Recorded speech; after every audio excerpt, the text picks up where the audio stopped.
आपल्यासोबत धैर्यशील मोहिते पाटील आहेत। आज वाढदिवस आहे, पण आज सकाळी 6 पासून पहिल्यांदा ते जिथं गारपीट झाली तिथे गेले होते। आज काय परिस्थिती होती, कुठं कुठं गारपीट झाली? माळशिरस तालुक्यामध्ये काल रात्री मांडवे, दहेगाव, नातेपुते इथं मोठ्या प्रमाणावर गारपीट झाली।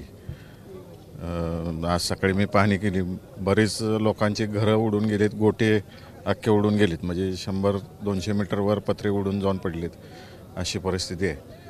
बऱ्याच शेतकऱ्यांचे डाळिंब काढणीला आले होते, आता उतरवायला आले होते, अख्ख्या बागाच्या बागा झोपलेले आहेत आणि MSCBचं मोठ्या प्रमाणावर नुकसान त्या भागात झालेलं आहे। DP पडलेले आहेत, पूर्ण लाईन्स लाईटच्या पडलेल्या आहेत। सकाळी सकाळी सगळीकडे भेट दिली, जनावरंसुद्धा गोटे पडल्यामुळे जनावरंसुद्धा दगावलेली आहेत। मोठं नुकसान शेतकऱ्यांचं झालेलं आहे। सरकारने वेळेस यात लक्ष घालावं। मी सकाळी माळशिरसचे तहसीलदार आणि एक्झिक्युटिव्ह इंजिनियर MSCB दोघांना बोललो आहे, कारण का एकतर पाण्याची टंचाई मोठ्या प्रमाणावर चालू आहे आणि लाईट वेळेत सुरू नाही झाली तर जनावरांना पिण्याच्या पाण्याचा प्रश्न निर्माण होईल।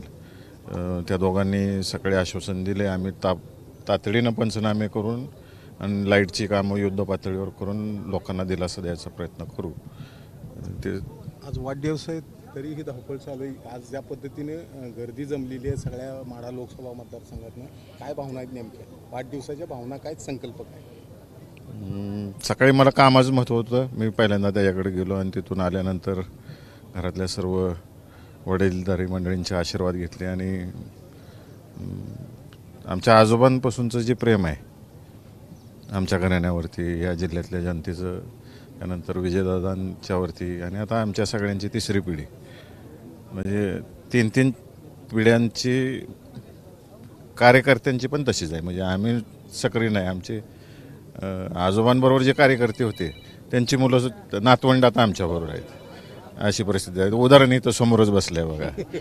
संकल्प काय केला आज, काय मागणं, काय इच्छा आहे आज?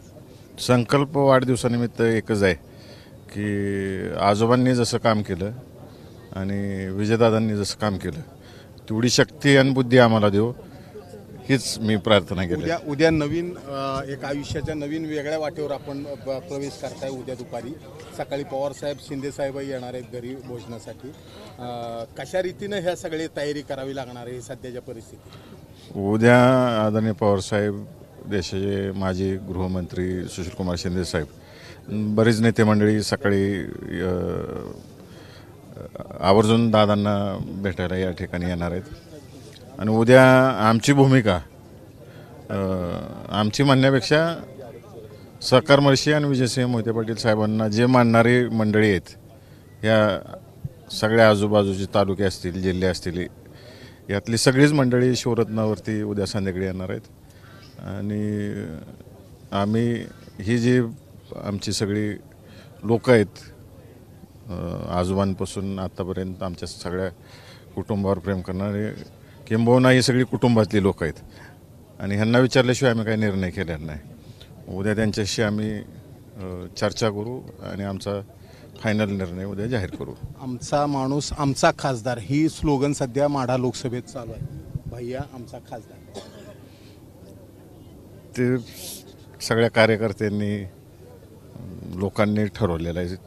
बाळदादा जोशी म्हणले की निवडणूक कार्यकर्त्यांनी ठरवली आहे, कार्यकर्त्यांनी भैयांना उभा केले आणि कार्यकर्ते भैयांना जिंकवले। मी नाहीच उभं राहिलेले, एकदा मागणी केली, परत काय विचार आला नाही, जे पक्षाने जाहीर केलं सोडून दिला होता विषय मी, परंतु जनताच बसून देत नाही आम्हाला। तर हे होते भैया, जनतेच्या आग्रहाखातर निवडणूक मैदानात आता आलेले आहेत आणि ज्या पद्धतीनं जनता आग्रह करते त्या पद्धतीनं आपण पुढे जाणार आहोत, ही त्यांची भावना आहे। कॅमेरामन आयुब कागदेसह सुनील दिवाण, ABP माझा अकलूज। ABP माझा, उघडा डोळे बघा नीट।